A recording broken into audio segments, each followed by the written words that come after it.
It's a new day on Deep Space Nine, and Odo's asking Mourn to deal with a shipment of rotting veg. The reason they're rotting is because Mourn's left them there for 2 weeks, which isn't very surprising when he's not actually here. Quark's using a hologram as his other customers expect to see Mourn when they visit and feel weird when he's not here. Customers who feel weird don't spend as much, you see, but they'll have to get used to it as Mourn's going to be away for quite some time. Cisco says his ship was caught in a wibbly, and he's done a dead. The memorial service is held in Quark's, obviously, not least of which because that means he can sell offerings to those who didn't realize they were supposed to bring one. To be fair, Quark's already out of pocket because Mourn died before paying this month's bar tab. Spending most of his time here means that's a lot of money, especially when you consider he had 2 stomachs to fill.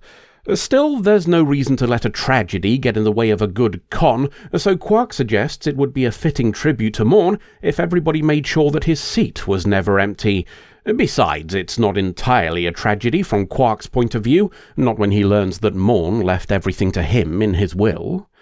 Everything is a generous way of saying not a lot. His bank balance is nothing, his shipping business consists of a cargo bay filled with now rotting vegetables, and his quarters contain only the picture he bought at auction last season and a tub full of mud.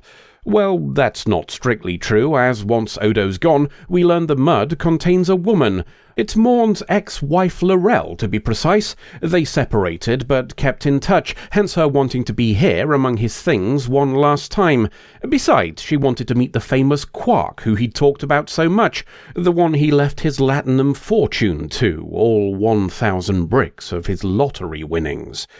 She's surprised to find Quark was unaware of this, assuming he'd know where it was kept. It was going to be for Mourn's retirement, apparently, so she thinks he won't have spent it. Quark's been a con man long enough to know she's not here to pay her respects, and, as a former spouse, might even be able to make his claim to the money more difficult, but she's willing to be reasonable with him. After all, 2 single people could have a lot of fun together with 1,000 bricks of Latinum.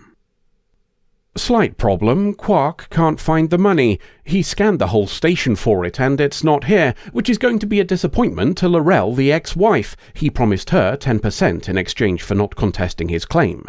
The 2 lads he finds in his quarters later might have an issue with that arrangement. They're brothers, and they say Mourn owed them precisely 1,000 bricks of gold-pressed Latinum, which is a fascinating coincidence.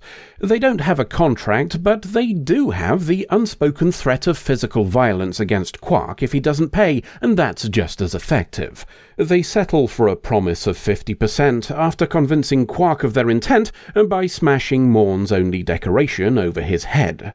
The violence was actually handy in a way, as it gave Quark a chance to find the item hidden on the painting, an item the computer identifies as a ticket for a storage locker.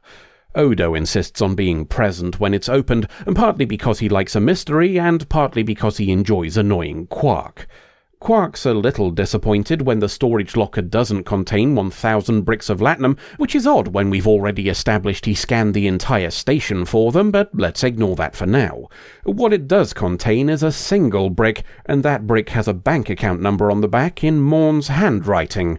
Off Quark goes to call the bank, only to be intercepted by L'Rell. She's sniffing after her percentage of the money, and very effectively too. By the time Quark manages to get rid of her, he realizes she's nicked the brick of Latinum. As the legal heir, he's the only one who can access the bank account it mentioned, and he's memorized the number, so it's all good. What's not good is the brothers catching up with him as well, and making it very clear they won't wait much longer. With all this attention, he's glad to get back to his quarters, right up until someone new sticks a gun in his back anyway. Quark assumes it's all connected and asks how much the newcomer wants, only to be told the answer is nothing, and the attempt at bribery will be added to Quark's crimes. This lad's from the Popo and chasing up government property, specifically the 1,000 bricks of Latinum that the Lurian royal family provided for their son, the Crown Prince Mourn.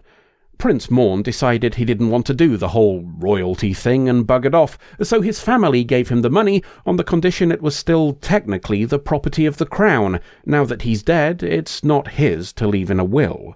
All of which is going to be unwelcome news to ex-wife Laurel, who is apparently known to the copper. She's a fraudster, and he offers to stop both her and the brothers when Quark mentions them too. All Quark has to do is help set them up by getting the money from the bank account delivered here, and there'll even be a generous reward in it for him too. Quark's returning to his quarters sometime later, and, based on the events of the episode thus far, assumes there'll already be someone inside. He's right, of course, and Laurel comes out begging Quark for help. She's being followed by two men, she says, which might be connected with the doorbell we hear. He doesn't answer, but that fails to dissuade whoever it is, and they start to pick the lock as Quark tells Laurel to hide. It's the brothers, of course, and Quark placates them by saying the money will be here tomorrow. This, too, is interrupted by another doorbell, and Quark points them at a second hiding place as we hear the lock being picked once more. It's the copper this time round, and he's oblivious to Quark's attempts at signalling they're not alone. The brothers instead come out, perhaps having recognized the voice.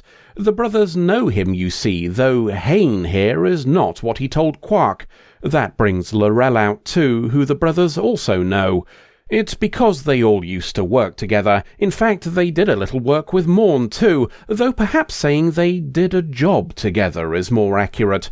The Lysepian Mother's Day heist is a bank robbery from nearly a decade back that Quark's heard of, one where the thieves weren't caught and the stolen money never recovered, all 1,000 bricks of it.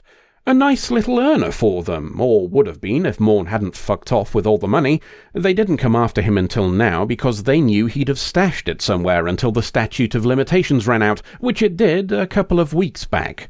The four are of the opinion Quark's no longer needed, but he points out he's still the only one who can take delivery of the money. Besides, they already arranged to split it 5 ways before the robbery, so they're not really losing anything by including him. Nobody trusts him, or each other for that matter, so everybody's waiting together in Quark's. They're all denying being the one responsible for Mourn's death when Odo pops in, suspicious at the bar being closed during the day.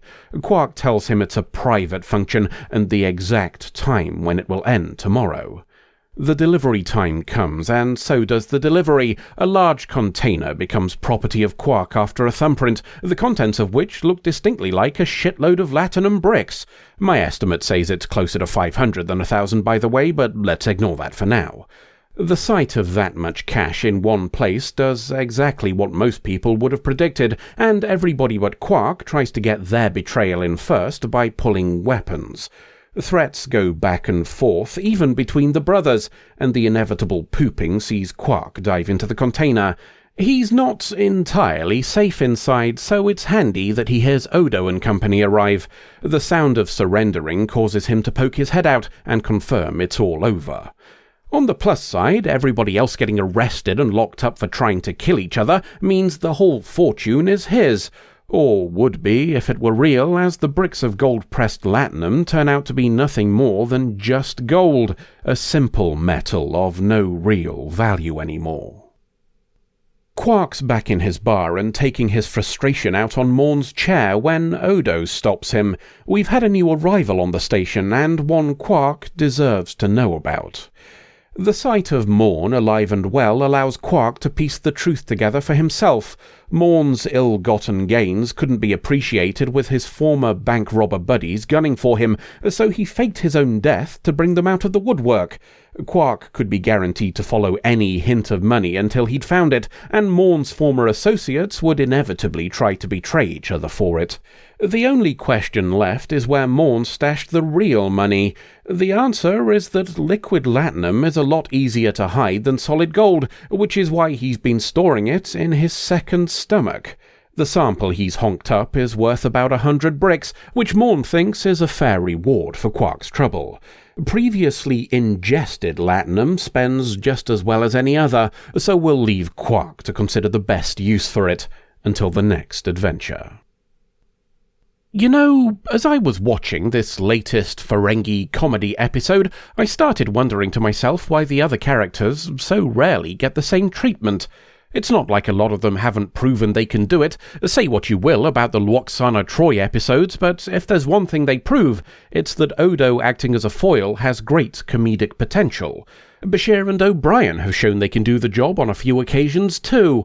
Why then this insistence on having the overwhelming majority of attempts at comedy funneled into Quark stories?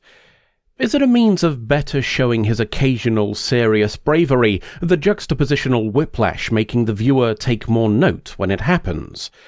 Is looking at all things Ferengi through the lens of comedy meant to be judgmental, a subtle chiding of their hyper-capitalist, hyper-misogynist society? Is it just the writers following a template of what's worked before, the business-like attitude of people facing the need for yet another 26 stories, and knowing the suits above them won't accept every episode being dour and serious?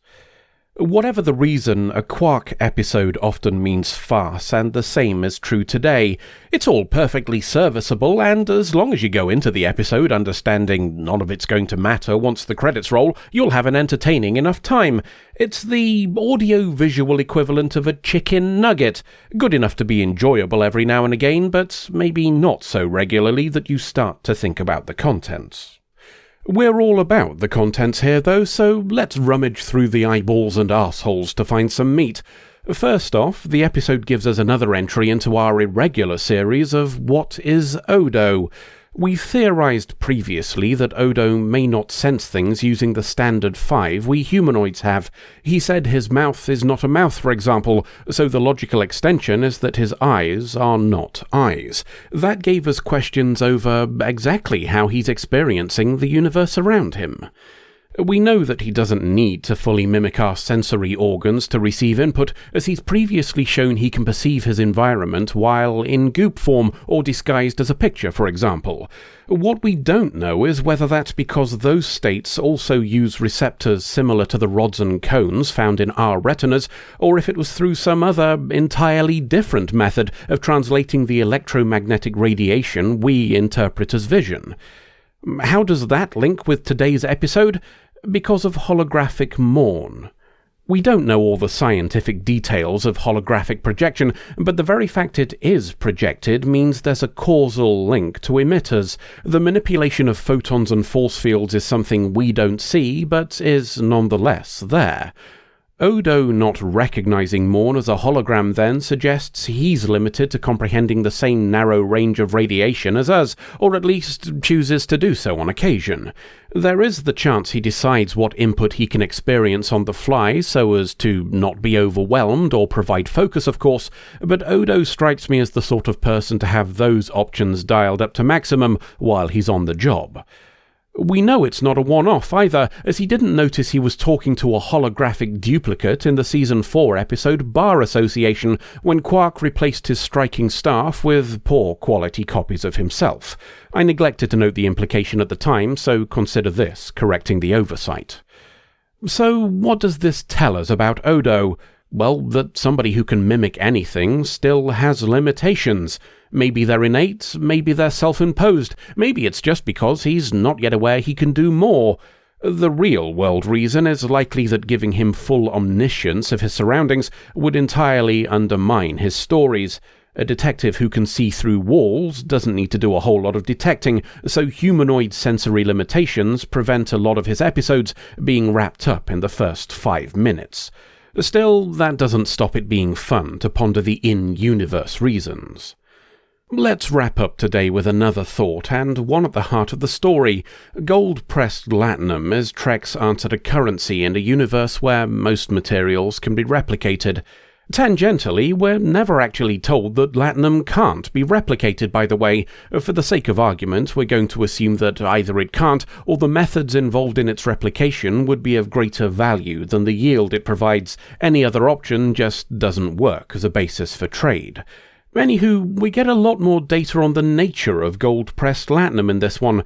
For a start, I think this is the first episode to state that Latinum itself is a liquid suspended in gold. That leads to the obvious question of how you can tell the part that has value, the Latinum itself, hasn't been removed. The answer we're given here is twofold. One, the gold-pressed part might be a descriptor rather than just a name. Based on how the bricks Quark destroys behave, they may have been made of compressed gold dust, not smelted ingots, or possibly become dust through the Latinum removal process. 2. The sound of gold alone is quite different to when it's infused with Latinum, which does make an element of sense when you consider the above-average hearing abilities of Ferengi. We don't know if they were the first to use Latinum as currency, but their position at the forefront of galactic commerce supports the conclusion. It's far from a flawless answer, of course, as Quark being unable to tell the difference between gold-pressed Latinum and just gold from look and feel alone raises some concerns about counterfeiting. That a whole container of the stuff made it onto the station, and delivered from a bank no less, suggests methods of tracking fake currency aren't particularly effective, if present at all. Are we overthinking it again? Of course we are, and in a chicken nugget episode to boot. We're not supposed to think about things too deeply for this one, otherwise we might start asking questions like why the bank delivery had a conveniently quark-shaped hole in it. To expect a buffet of questions and answers here is to misunderstand that this whole meal was only ever meant to be comfort food. End of episode. Did you find anything useful? Not particularly, just more alleys. Yeah, same. You can tell people used to live round here, but they've all buggered off somewhere else. Are we sure we've got the right place? The book I read said that the GeoCity was a bustling hub of activity. This book of yours is reliable, is it? A trustworthy tome of wisdom. The title suggested it promised to turn even the most ignorant user into a technical wizard. Intricately researched and filled with up-to-date information, I imagine, as well. It was published near the start of the year 2000, and the patchy data I have on the period shows it was a time of massive growth for the internet. Logic suggests the GeoCity could only have expanded significantly in the 25 years since. Sounds reasonable to me. Maybe that's the answer, and this is just the outskirts of a bustling metropolis. Okay then, let's try and find the center. No need, mate. We can just ask those buzzards circling over us which way it is. Oh.